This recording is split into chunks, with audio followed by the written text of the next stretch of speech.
প্রতিবারই এরকম নির্যাতিত, অত্যাচারিত আমাদের অগণিত নেতা কর্মীদের কাহিনী শুনতে হয়। 15টা বছর তো আমরা একটানা ক্ষমতায় ছিলাম, তার আগেও ছিলাম, কিন্তু এইভাবে প্রতিপক্ষের উপরে অত্যাচার বা সেই ছোট শিশু থেকে শুরু করে বয়োবৃদ্ধ কেউই এই অত্যাচার থেকে রেহাই পাচ্ছে না। এইরকম জঘন্য ঘটনা কিন্তু আমরা কখনো দেখিওনি, করিওনি। কিন্তু এই বিএনপি যখনই ক্ষমতা এসেছে, এইভাবে মানুষের উপর অত্যাচার করেছে। আজকে যারা এখানে যুক্ত রয়েছেন, শুনছেন, তারা দেখলেন যে কিভাবে এই শহীদ আক্তার হোসেন বা আরবি রহমান, শিল্পী বেগম, হজরত আলী, জাফর, এদের উপর কি অত্যাচার নির্যাতন। তার পরিবার, একটা পরিবারের 10 জনকে নির্মমভাবে পিটিয়ে আহত করে বেহুশ করে ফেলে দেয়। মা বুকে দুধ খাওয়া ছোট্ট শিশু, সেই অবস্থা মাকে গ্রেপ্তার করে নিয়ে যায়। এখানে তো 2 মাস, 2.5 মাস, 1.5 মাসের শিশু, সেও কিন্তু তাকে সহ, অর্থাৎ 1.5 মাসের শিশু থেকে শুরু করে 3 বছর, 7 বছর, 13 বছর, অগণিত এরকম শিশুরা নির্যাতিত। এক কিডনি রোগী, সে চিকিৎসা নিচ্ছে জাফর, তাকে ধরে যেভাবে অত্যাচার নির্যাতন করেছে, হাতের ভিতরে সেই লোহার পেরেক ঢুকিয়ে হাতুড়ি দিয়ে পিঠে পিঠে পেরেক ঢুকায়। এই বর্বরতা আজকে বিএনপি, আওয়ামী লীগের নেতাকর্মী, ছাত্রলীগের নেতাকর্মী বা আমাদের সহযোগী সংগঠন তাদের উপর করে যাচ্ছে।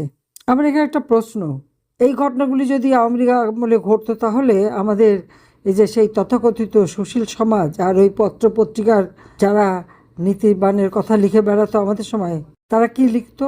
আর এখন তাদের অবস্থাটা কি?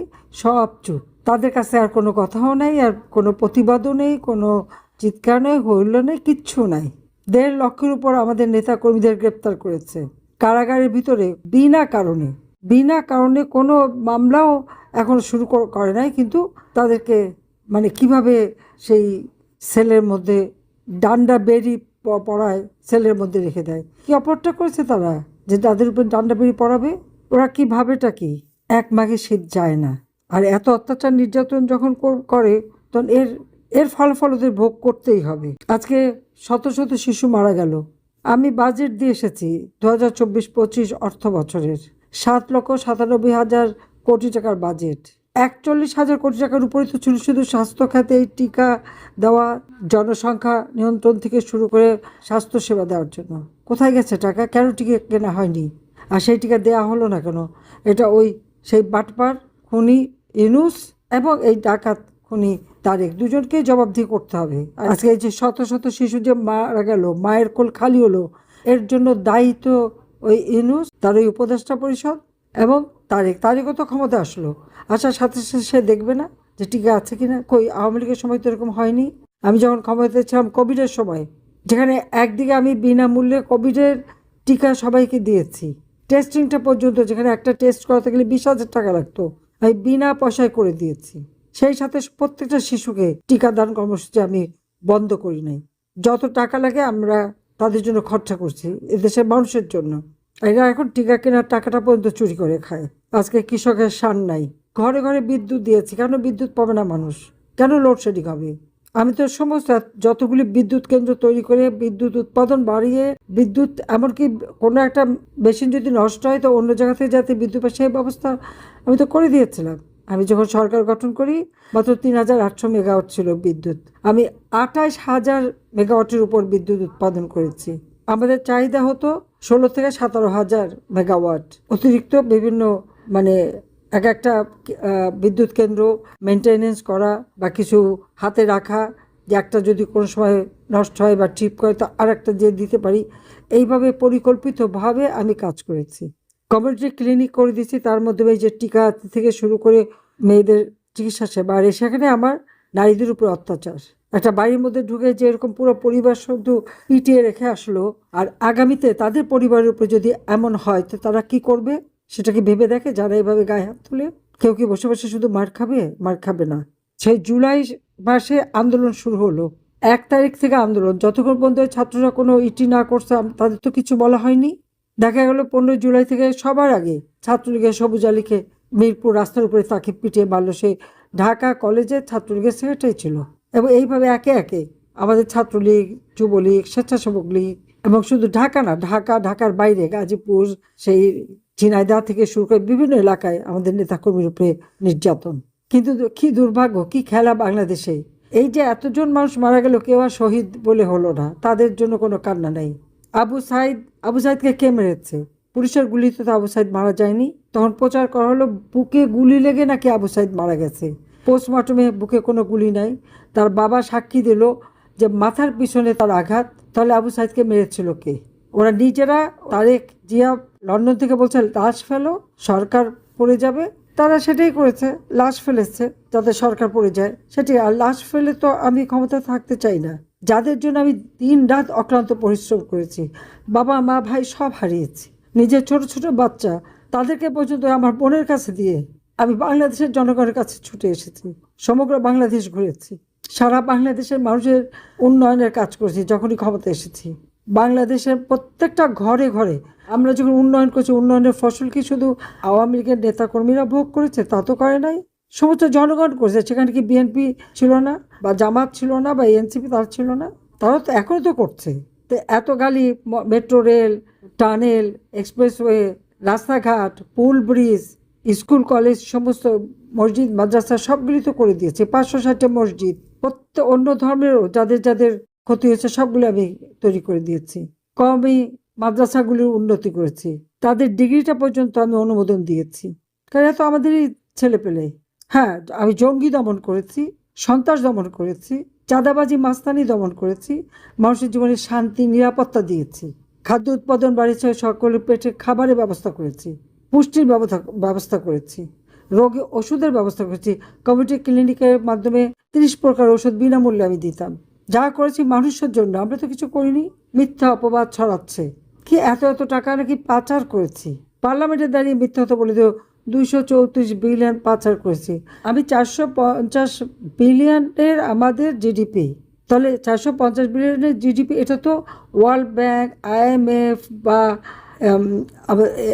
অন্য অন্য যে কটা জায়গা আছে প্রত্যেকে, ADB, প্রত্যেকে তো এরা যাচাই করেছে। IMF বা ওয়ার্ল্ড ব্যাংক এরা লোন দিলে সেগুলো তো যাচাই করে দেখে। এখানে আমরা মুখের কথা তো না, তারাও তো যাচাই করে দেখেছে যে হ্যাঁ এটা ছিল। তাহলে 450, আর যদি আমি পাচার করে থাকি 234, তাতে হয়ে গেল 684 বা প্রায় 700 বিলিয়ন। আমি যখন সরকার গঠন করি 2006 সালে, আমাদের যেখানে বিএনপির আমলে ছিল মাত্র 70 বিলিয়ন, আর সেখানে আমি এই 2023-24 পর্যন্ত যদি এই তারেকের হিসাব ধরে আর ওই 450 মিলিয়ে তো 684 বিলিয়ন হয়, তা সেটা একটা সাধুবাদ জানাক যে 70 থেকে 684 বিলিয়ন আমি জিডিপি উঠাতে পেরেছি। তাহলে সেটাই তারা বলতে চায় যে বাংলাদেশের অর্থ এত শক্তিশালী মজবুত আমি করে দিয়ে আসছিলাম, এটা বলবে।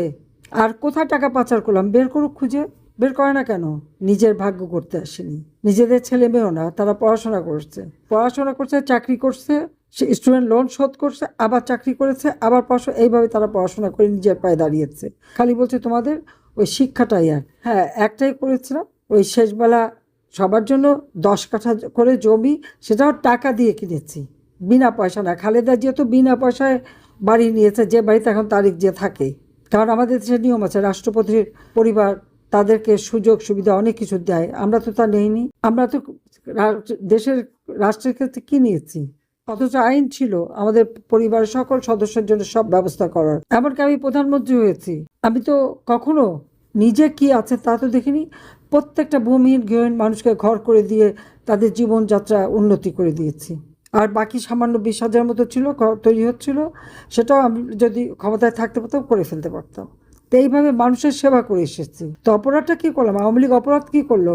আওয়ামী লীগ এদেশের স্বাধীনতা এনে দিয়েছে, আওয়ামী লীগ এদেশে মাতৃভাষায় কথা বলার অধিকার এনে দিয়েছে, আওয়ামী লীগ এদেশের মানুষকে দুই বেলা না 3 বেলা 4 বেলা খাবার খেতে পারে সেই ব্যবস্থা করে দিয়েছে। আওয়ামী লীগ প্রত্যেক ঘরে ঘরে মানুষের বিদ্যুৎ দিয়েছে, ডিজিটাল বাংলাদেশ করে দিয়েছে। আজকে অনলাইনে এত কথা বলতে পারে, সোশ্যাল মিডিয়া ব্যবহার করতে পারে, কে দিয়েছে? মোবাইল ফোন হাতে হাতে কে দিয়েছে? আওয়ামী লীগ সরকার দিয়েছে, আমার সরকার দিয়েছে, আমি দিয়েছি। ওই ইউনুসও যে ব্যবসা করে খায় গ্রামীণ ফোনের, ও ব্যবসা আমি তাকে দিয়েছি। গ্রামীণ ব্যাংকে 400 কোটি টাকা দিয়েছে, সেটাও মেরে খেয়েছে। একটা লোভী চোর বাটপার খেয়ে চলে গেছে, এখন আরেকটা আসছে। শিশু মরে যায়, উনি যান মেয়েকে আর বউকে নিয়ে থিয়েটার দেখতে, সিনেমা দেখতে, আর মা সন্তান হারা কোলে লাশ নিয়ে কাঁদে। এই হলো এদের চেহারা। তো এই তাহলে এই মানুষের উপরে এইরকম জুলুম অত্যাচার তারা করে যাচ্ছে, এর বিচার ইনশাল্লাহ হবে। আল্লাহ এমনি এমনি বাঁচিয়ে রাখেনি। আর আমি খুব তাড়াতাড়ি আসব। তবে ওই আজকে যে অবস্থা করছে, দেশটার কোথায় নিয়ে গেছে, সারা বিশ্বের কাছে আমরা একটা সম্মান ছিল, সমস্ত নষ্ট করে দিয়েছে। উন্নয়নের রোল মডেল ছিলাম আমরা, উন্নয়নের বিষয় ছিলাম, আজকে সেখানে ভিক্ষা করে চলতে হচ্ছে। ধার করতে করতে সবার মাথায় ঋণের বোঝা, অর্থনীতি ধ্বংস, সামাজিক নিরাপত্তা নাই, মানুষের জীবনের নিরাপত্তা নাই, নারী শিশু প্রতিনিয়ত নির্যাতিত, বয়োবৃদ্ধ তারা নির্যাতিত। এই নির্যাতন আর কত? ইনশাল্লাহ সবাই ধৈর্য ধরেন, আমি আছি, জনগণের পাশেই আছি। কারণ আমার তো আর কিছু চাওয়া পাওয়ার নেই, আর হারাবারও কিছু নেই। এই বাংলাদেশের জনগণের জন্য আমার বাবা জীবন দিয়ে গেছেন, আমার মা, আমার ভাইয়েরা জীবন দিয়ে গেছে। আমিও আমার সব কিছু ত্যাগ করে এসেছি বাংলাদেশের মানুষের জন্যই কাজ করতে, এবং আমি করেছি, এটি দাবি করতে পারি। কিন্তু সেই ধ্বংস করলো এই তারেক, যুদ্ধাপরাধী, জামাত, বিএনপি এরা মিলে। তবে সবাই চেহারাটা চিনে নিল যে কারা কি করতে পারে। তা আমি সবাইকে ধৈর্য ধরার জন্য আহ্বান জানাচ্ছি। ইনশাল্লাহ আবার দিন ফিরে আসবে, আর আমি আছি আপনাদের পাশে, যেখানেই থেকে যত দূরে থেকে আমি আছি। আবার আবার দেখা হবে। সবাই ভালো থাকেন, সুস্থ থাকেন, আর যারা অসুস্থ অবশ্যই চিকিৎসার ব্যবস্থা করে দেব, চিন্তা করেন না।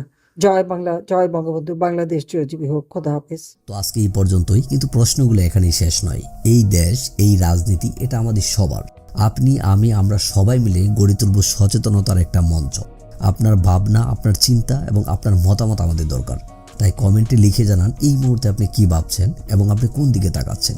রিপাবলিক অ্যান্ড পলিটিক্স কেবল খবর বা বক্তব্যের জায়গা নয়, এটা এক একটা ভিন্ন মতের প্ল্যাটফর্ম। এখানে প্রশ্ন করার সাহস আছে, সত্যের পেছনে ছুটে চলার স্পর্ধা আছে। চ্যানেলটি ভালো লাগলে অবশ্যই সাবস্ক্রাইব করে পাশে থাকুন, কারণ একটা ক্লিকেই হতে পারে হাজারো অন্ধকার ভেদ করে আলো খোঁজা শুরু। ফিরছি পরের পর্বে আরও খোলামেলা বিশ্লেষণ নিয়ে। সে পর্যন্ত সবাই ভালো থাকুন, সুস্থ থাকুন। আল্লাহ হাফেজ।